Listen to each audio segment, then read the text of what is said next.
नमस्कार साथियों, मैं श्रवण राज जो साई स्पीसीज के यूट्यूब चैनल पे आप सभी का स्वागत करता हूँ। साथियों, अभी फेस्टिवल का समय चल रहा है, जैसा कि आप लोग एंजॉय भी कर रहे होंगे। दशहरा का समय चल रहा है। कुछ समय के बाद आप जानते हैं कि दीपावली और छठ का त्यौहार फिर से अपने सर चढ़ के बोलेगा, और होना भी चाहिए, एंजॉय करना भी चाहिए सभी लोगों को। लेकिन सबसे महत्वपूर्ण बात यह है कि इस त्यौहार के साथ साथ जो आपके पास बचे हुए समय रहते हैं, इस समय में क्या ऐसी चीज़ें कर लेनी चाहिए जो आपके दृष्टिकोण से आपके लिए, यानी कि आप अगर एक सिविल सर्विसेज के एस्पायरेंट हैं तो जो बेहद ज़रूरी की चीज़ें होनी चाहिए आपके लिए। जैसे मान लिया जाए कि जो आपके थंबनेल पर दिख रहा होगा कि 71st बीपीएससी मेंस के लिए आप जान रहे हैं कि 13 सितंबर को आपके बीपीएससी का प्रीलिम्स का एग्ज़ाम हो चुका है। और उसके बाद आप लोगों ने इतने समय अपनी रिजल्ट का टेंटेटिव, आप जानते हैं कि जो मार्क्स तो अभी रिजल्ट आया नहीं है, आंसर की आ गया है, उस पर भी ऑब्जेक्शन के लिए डिमांड की गई है। ये भी वो सिलसिलेवार ढंग से चल रहा है। अब बात आती है कि क्या इस दौरान आप लोग को क्या कर लेना चाहिए। सबसे बड़ी बात क्या होती है ना, एक प्रश्नवाचक चिन्ह बना रहता है लोगों के अंदर में कि अभी मुझे क्या करना चाहिए। अभी समय को यूं ही जाया करते रहना चाहिए फेस्टिवल्स के लिए, या जो कुछ बचे हुए समय होता है उस समय में कुछ हम अपने काम के लिए निकाल लें। ठीक है, ये देखना बहुत ज़रूरी होता है। तो इसी को ध्यान में रखते हुए मैंने सोचा क्या कि क्यों ना कि इस समय को सदुपयोग किया जाए। जो टॉपर्स लोग अपने पीटी का रिजल्ट का इंतज़ार नहीं करते, ये बात आपको बखूबी पता होनी चाहिए और होता भी है। अगर मान लिया जाए जो भी लोगों के पास समय रहता है, उस समय में एक बेहतर चीज़ें को यूटिलाइज़ करना चाहता है वो, और उस यूटिलाइजेशन का ही परिणाम होता है कि सही तरीके से सही चीज़ों को यूज कर लेता है वो, और उसका परिणाम भी उसको बेहतर मिल जाता है। अब यही कड़ी में मुझे देखना है कि अभी आपके पास जो बेसिक समय है, इस समय को ध्यान में रखते हुए क्या क्या चीज़ें कर लेनी चाहिए था। आप जानते हैं कि बीपीएससी लोक सेवा आयोग के दृष्टिकोण से आपके पास जो है सो 71 बीपीएससी को अगर हम मद्देनज़र ध्यान में रखें तो 71 बीपीएससी के लिए क्या क्या चीज़ें जो है जो आपके लिए ज़्यादा महत्वपूर्ण है। अगर आप देखिए तो 71 बीपीएससी को ध्यान में रखिए तो आप जानते हैं कि खास तौर पे जो एक पेपर होता है, पेपर नंबर फर्स्ट, जो आप जानते हैं क्या होता है, जनरल हिंदी का होता है। ठीक है, जनरल हिंदी का होता है जो क्वालिफाइंग नेचर का होता है। सिर्फ क्वालिफाई कर लेंगे तो आपका काम बन जाएगा। ठीक है, 100 क्वेश्चंस आपको पूछे जाने वाले हैं, इसमें से 100 क्वेश्चंस पूछे जाएंगे और तकरीबन 30% मार्क्स आपको इसमें एग्रीगेट करने होते हैं, बस हो गया। अब बात आता है 30% के आसपास में सेकंड जो पेपर होता है जीएस का पेपर होता है।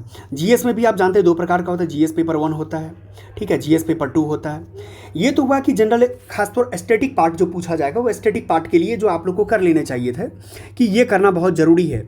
इसमें भी आप जानते हैं कि 300 का जो अंक होता है ये मैंडेटरी है, और ये भी 300 का ही अंक होता है जो मैंडेटरी होता है। खासकर वे अगर सब्जेक्ट वाइज की अगर कुछ बात भी करते हैं ना, तो सब्जेक्ट वाइज भी इसी तरीके से आपको मेंशन किया जाएगा। अब बात आता है जो सबसे महत्वपूर्ण जो मुझे लगता है जो कर लेना चाहिए था आपको, इस चीज़ पर मैं एक बार आपको बता देता हूँ। जो तीसरा पेपर की बात करेंगे आप, तीसरा यूँ कहे चौथा पेपर, क्योंकि 2 पेपर तो उधर हो गया, चौथा पेपर कहिए। अब आता निबंध का पेपर है, एस्से का पेपर आता है। ठीक है, एसेज का पेपर, ये भी आपको 300 मार्क्स का ही होता है। ये 300 मार्क्स का तो है, लेकिन सबसे बड़ी चीज़ क्या होता है कि मार्क्स के और सिलेक्शन के दृष्टिकोण से, अगर आप सिलेक्शन की बात करेंगे ना, तो सिलेक्शन के दृष्टिकोण से सबसे ज़्यादा महत्वपूर्ण होता है। इसमें आप जितना से अधिक आप जानते हैं कि इसमें भी 3 टाइप्स का पूछा जाता है, 3 सेक्शन में बटा होता है, सेक्शन नंबर ए, बी और सी, और तीनों में आप जानते हैं कि हर लेवल का क्वेश्चन पूछा जाता है। तो अब बेसिक चीज़ें हैं कि आपको क्या क्या ध्यान रखने की ज़रूरत होनी चाहिए। ठीक है, अगर ये चीज़ों को आपने रख लिया सही से तो फिर आपके लिए ये क्या हो जाएगा, चीज़ें बहुत आसान हो जाएगा। ठीक है, और यही आसानी एक एक सिलेक्शन के लिए बहुत बड़ा जिम्मेदार होता है कि आपको सिलेक्शन में क्या क्या। एक आप साथ में और जानते हैं कि अगर देखेंगे तो आपका जो ऑप्शनल पेपर होता है, अब कहने के लिए यूँ कह सकते हैं कि ऑप्शनल पेपर जो है सो सिर्फ उसका तो मार्क्स जुड़ता नहीं है, तो क्या ही ज़रूरत है उसको पढ़ने के लिए। नहीं, मैं कहता हूँ कि ऑप्शनल पेपर भी बहुत ज़रूरी होता है। क्यों? क्योंकि ऑप्शनल पेपर इसीलिए ज़रूरी होता है कि कुछ जगह पे आपको बहुत काम आएगा ऑप्शनल पेपर, उसको 30% मार्क्स उसमें भी चाहिए, लेकिन वो बहुत ज़रूरी की चीज़ होती है। इसमें आप जानते हैं 2 पद बेसिकली आपको ऐड किया गया है। जो 2 पद क्या है, एक तो 71 बीपीएससी जो सिविल सर्विसेज एग्जामिनेशन ये है, और एक दूसरा है वित्तीय प्रशासनिक पदाधिकारी के लिए है, या उसके समकक्ष जो चीज़ें होगी वो दिया गया है। अब हम एक बार और बात कर लेते हैं जो बेसिक तौर पे जो होनी चाहिए, क्या क्या अभी के डेज में क्या कर लेना चाहिए आपको करेंट डेज में।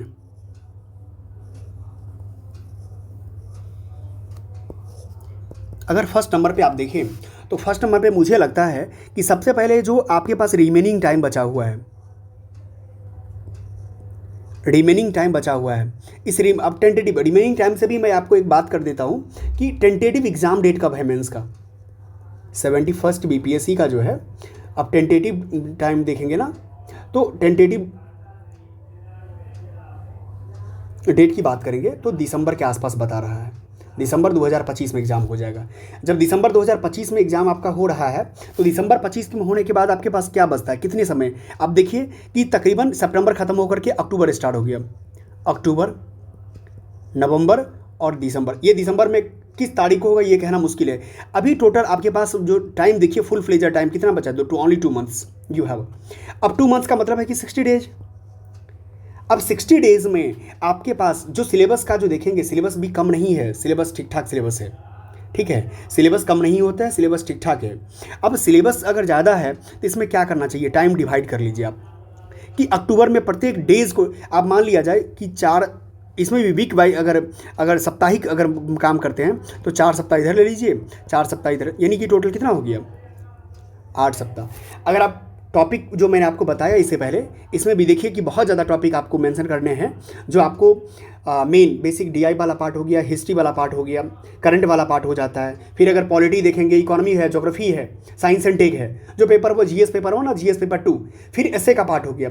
ये सारे पेपर यानी तकरीबन जीएस का अगर ले लीजिए ना तो जीएस पार्ट हो गया और एसए का पार्ट हो गया।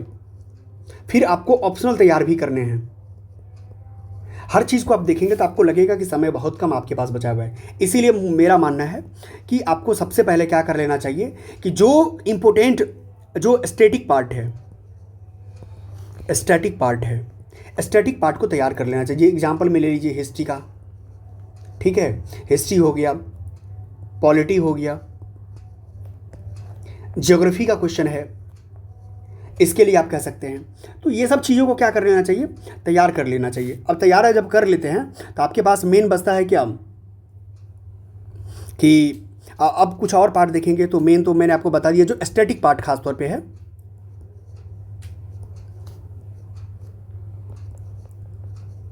हिस्ट्री हो गया, डीआई को भी आप इसी में इंक्लूड कर लीजिए, ठीक है। करंट तो चलिए समय के साथ बदलते रहता है। पॉलिटी हो गया, पॉलिटी के बाद क्या आ जाता है, इकोनॉमी का भी कुछ क्वेश्चन आप देखेंगे तो समय के साथ बदलते रहता है, तो इसको मैं अभी हटा देता हूँ, ठीक है। आप ज्योग्राफी ले सकते हैं, ठीक है, ज्योग्राफी वाला पार्ट हो गया। उसके बाद आप साइंस एंड टेक, आप कहेंगे साइंस एंड टेक में क्यों मैं इसको इसमें इंक्लूड कर रहा हूँ, क्योंकि साइंस एंड टेक में भी कुछ स्टैटिक पार्ट आ जाता है, जो आप देखेंगे कि कोविड के दौर के भी कुछ क्वेश्चंस पूछे जाते हैं, जो न्यू इनोवेशन के बेसिस पे भी पूछे चले जाते हैं, तो आप इसको ले सकते हैं। अब मेन जो सबसे दूसरा स्टैटिक जो मुझे लगता है, आप इसको लीजिए तो एक एस्से वाला पार्ट हो गया, ठीक है, एस्से वाला पार्ट हो गया। एस्से में भी 3 सेक्शन में जब बटा हुआ है, इसको आपको मैक्सिमम टाइम रिवीजन करने की ज़रूरत है, ठीक है।